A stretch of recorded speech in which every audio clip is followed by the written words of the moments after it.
Hello everyone, আসসালামু আলাইকুম। কেমন আছেন সবাই? আশা করি আল্লাহ তাআলার অশেষ রহমতে সবাই খুব ভালো আছেন।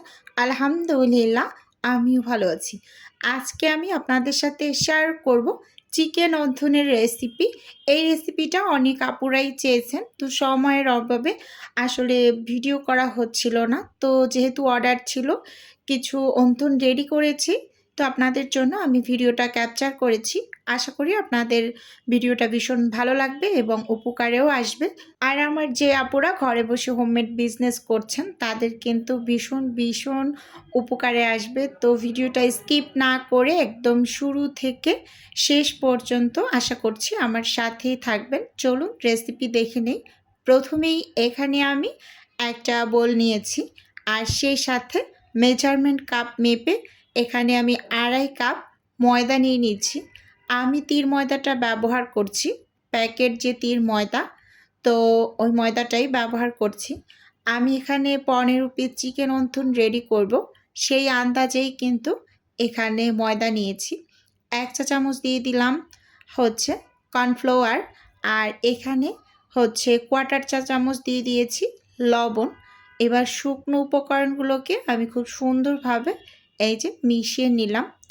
আচ্ছা, এখন এখানে আমি একটা ডিম ফেটিয়ে ডিমের বেশি অর্ধেকটা অ্যাড করে দিলাম, আর বাকি যে অর্ধেকটা সেটা আমি পুরের মাঝে ব্যবহার করব, তো সাইডে রেখে দিচ্ছি। খুব সুন্দরভাবে ময়দার সাথে ডিমটাকে মিশিয়ে নিচ্ছি। দেখুন, ভালোভাবে লক্ষ্য করলেই বুঝতে পারবেন। খুব ভালোভাবে কিন্তু এই যে শুকনো অবস্থায় মানে মিশিয়ে নেবেন। এরপর আমি অল্প অল্প করে ঠান্ডা পানি অ্যাড করে হচ্ছে ডোটা রেডি করব। একেবারে নর্মাল তাপমাত্রার যে পানি, ওই পানিটাই কিন্তু ব্যবহার করছি। অনেক আপু আবার বলবে, আপু ঠান্ডা পানি মানে কি ফ্রিজের পানি? আসলে না, একেবারে নর্মাল পানি। আমি একদম ক্লিয়ারলি বলে দিলাম। অনেকেই বুঝতে পারে না, অনেকে অনেক টাইপের কোশ্চেন করে, তো এর জন্য একদম ক্লিয়ারলি বলে দিলাম যে নর্মাল তাপমাত্রার পানি অল্প অল্প করে দিয়ে এখানে এই যে খুব সুন্দর একটা ডো রেডি করে নিয়েছি। দেখুন, ডোটা অনেক বেশি কিন্তু শক্তও না, আবার অনেক বেশি কিন্তু নরমও না।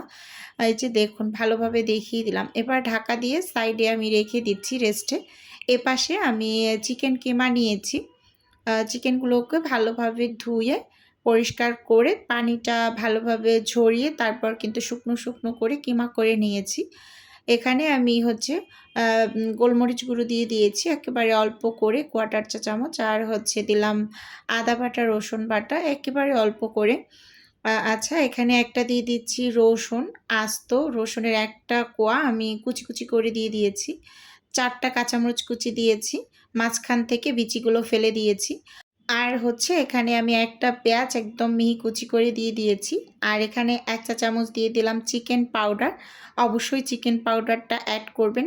চিকেন পাউডার কেনার সময় দোকানে ভালোভাবে একদম বলে কিনবেন, হালাল কিনা সেটা লক্ষ্য করে তারপর কিন্তু কিনবেন। ভালোভাবে আমি বলে দিলাম ক্লিয়ারলি। আচ্ছা, এখন এখানে আমি সয়া সস দিয়ে দিলাম 1.5 টেবিল চামচ, একটু ফিশ সসও দিয়ে দিলাম 1 চামচের মতো। এখানে অল্প করে লবণ দিয়েছি। ফিশ সস এবং সয়া সসের ভিতরে যেহেতু মানে অনেক পরিমাণ লবণ থাকে, তো লবণটা অবশ্যই বুঝে শুনে অ্যাড করতে হবে। খুব সুন্দরভাবে এখানে যে সব কিছু মিশিয়ে নিয়েছি চামচের সাহায্যে। আপনারা চাইলে এই কাজটা হাত দিয়েও খুব সুন্দরভাবে করে নিতে পারেন। হাত দিয়ে করলে খুবই সুন্দর হয়, সব কিছু একসাথে ভালোভাবে মিশে যায়। আমি এখানে যে বাকি অর্ধেকটা ডিম রেখেছিলাম, মানে অর্ধেকটার থেকে একটু কম হবে, তো সেটা আমি দিয়ে দিলাম। দিয়ে খুব সুন্দরভাবে আবারও চামচ দিয়ে মিশিয়ে নিচ্ছি। তো এখন কিন্তু চিকেনের পুরটা একেবারেই রেডি। সব কিছুর পরিমাণ এখানে ঠিক আছে। তো চিকেনের পুরটা যেহেতু রেডি, আমি এই পুরটাকে হচ্ছে সাইডে রেখে অন্থনগুলো রেডি করে নেব। তো চিকেন অন্থন কিন্তু খেতে খুবই মজা লাগে, স্যুপের সাথে তো ভীষণ ভীষণ ভালো লাগে, কি আর বলবো। তো এই রেসিপিতে আপনারা ট্রাই করতে পারেন, আপনাদের কাছেও ভীষণ ভালো লাগবে। তো যাই হোক, এই যে দেখুন, আমি যে ডোটা রেস্টে দিয়েছিলাম, ডোটা আগের থেকেও অনেকটা বেশি সফট হয়েছে। তো এখন হচ্ছে এখান থেকে আমি ছোট ছোট করে লেচি বের করে তারপর কিন্তু অন্থনগুলোকে বানিয়ে নেব। আর অন্থন বানানো কিন্তু খুবই সহজ। এটা আপনি একবার যদি চোখ দিয়ে ভালোভাবে একটু লক্ষ্য করে দেখেন তাহলেই কিন্তু ইজিলি রেডি করে নিতে পারবেন। তো আমি সবাইকে রিকোয়েস্ট করব যারা আমাকে সবসময় মেসেজ করেন, আপু আপনি কি অনলাইনে কাজ শিখান কিনা? যে না, আমি কোনো টাইপের কাজ শেখাই না। আপনারা আমার ভিডিও দেখে কিন্তু অনেক কিছু শিখতে পারবেন। আমি কোনো কিছু স্কিপ করি না। সব কিছুই আপনাদের সাথে শেয়ার করি। আমার অনেক প্রিয় আপুরা আছেন আমার ভিডিও দেখে কাজ শিখে এখন কিন্তু তারা বিজনেসও করছেন। আমার সাথে মাঝেই তাদের কথা হয়। তো যারা আমাকে এই টাইপের টেক্সট করেন তো তাদের কাছে অনুরোধ করব আপনারা ভিডিওটা একদম শুরু থেকে শেষ পর্যন্ত মনোযোগ সহকারে দেখবেন। অনেক কিছুই ভিডিও থেকে শিখে নিতে পারবেন। এরকম আর কি। তো দেখুন আমি সব লেচিগুলোকে কেটে নিয়েছি চাকুর সাহায্যে। এবার সাইডে ঢাকা দিয়ে রেখেছি। একটা লেচি নিয়ে উপরে আমি কিছু কর্নফ্লাওয়ার এবং কিছু শুকনো ময়দা ছিটিয়ে পাতলা করে রুটি বেলে নিচ্ছি। রুটিটা কতটা পাতলা হয়েছে আপনি যদি ভালোভাবে লক্ষ্য করেন তাহলেই কিন্তু বুঝতে পারবেন। অন্থনের রুটি সবসময় অনেক বেশি পাতলা করে বেলে নিতে হয়। দেখুন এখানে আমি একটা পিৎজা কাটার দিয়ে চারপাশ সুন্দরভাবে চৌকা করে কেটে নিচ্ছি একটা স্কেলের সাহায্যে। আপনারা যদি স্কেলটা না ব্যবহার করতে চান তাহলে হাত দিয়েই আন্দাজ করে কেটে নিতে পারবেন পিৎজা কাটার দিয়ে বা চাকুর সাহায্যে। তো আমি শেপটা যাতে সুন্দর হয় এজন্য সবসময় স্কেল ব্যবহার করি। এতে করে শেপটা সুন্দর হয়, আঁকা-বাঁকা হয় না। মাঝে তো মানে চোখে দেখি একটা, কাজে করি আরেকটা, এরকম হয়ে যায়। কি আর করব? আচ্ছা, এত কিছু তো আর একসাথে মাথায় টেনশন নিতে পারি না। একটু উল্টাপাল্টা হয়ে যায়। এজন্য স্কেল ব্যবহার করি সবসময় যাতে বাঁকা-তাড়া না হয়। আমার কাছে কাজ যদি খুব সুন্দর না হয় তাহলে ভালো লাগে না। এরকম একটা বিষয়। তো দেখুন খুব সুন্দরভাবে আমি চিকেনের পুরটা দিয়ে দিয়েছি। ১ টেবিল চামচ করে সবসময় ব্যবহার করবেন। অনেক বেশি না, ১ টেবিল চামচ করে পুর দিয়ে খুব সুন্দরভাবে রেডি করে নেবেন। এই যে আমি মাথার দিকে দিয়ে ২ পাশ খুব সুন্দরভাবে মানে ২ টা বট দিয়ে নিয়েছি। এবার ২ পাশে এই যে একটা মগে একটু পানি নিয়েছি।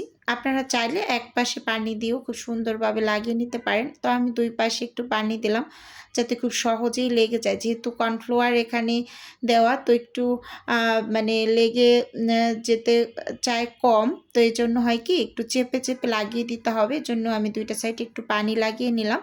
আবার এক সাইডেও মাঝে লাগাই। তো যার যেটা সুবিধা হয় সে সেভাবেই তৈরি করে নেবেন। এই যে দেখুন এখানে আমি একটা অন্থন রেডি করে নিয়েছি। আর অন্থনগুলো দেখতে কিন্তু মাশাআল্লাহ খুবই সুন্দর হয়েছে। আমি যেহেতু হচ্ছে ১৫ পিস রেডি করার জন্য মানে ময়দার ডো করে নিয়েছি। আমার এখানে আসলে ১৬ পিস হয়েছে। ১ পিস বেশি হয়েছে। সেটা আবার আমি আমার বাচ্চাকে একটু ভেজে সাথে দিয়েও দিয়েছি। এরকম একটা বিষয়। কিন্তু ভিডিও করতে পারিনি। কারেন্ট ছিল না বাসায়। এজন্য আর ভেজে নেওয়াটা আপনাদের সাথে শেয়ার করতে পারলাম না। নেক্সট টাইম ইনশাআল্লাহ কোনো একটা রেসিপিতে ভেজে নেওয়াটাও দেখিয়ে দেব। এই যে দেখুন খুব সুন্দরভাবে এখানে আমি আরও একটা রেডি করে নিয়েছি। আপনাদের বোঝার সুবিধার্থে একটু রেডি করে দেখিয়ে দিচ্ছি। এবারটা এক সাইডে পানি লাগিয়ে আমি দেখিয়ে দিচ্ছি কীভাবে রেডি করবেন। এই পাশের মুখটাও ওই পাশে মানে টেনে একটার উপর একটা চেপে লাগিয়ে দিলেই কিন্তু ব্যাস হয়ে গেল। তো দেখুন এখানেও কিন্তু খুব সুন্দরভাবে আর একটা রেডি করে নিয়েছি। এভাবে একটা করে আমি সব অন্তনগুলোকেই রেডি করে নেব। আমি যে চিকেনের পুরটা নিয়েছি সেই চিকেনের পুরটা কিন্তু বেঁচে গিয়েছে বাট শীট ছিল না। তো এজন্য আমি মানে পুরটাকে ডিপ ফ্রিজে রেখে দিয়েছি। আর শীট যে কয়টা হয়েছে সব কয়টা দিয়েই আমি অন্থন এখানে রেডি করে নিয়েছি।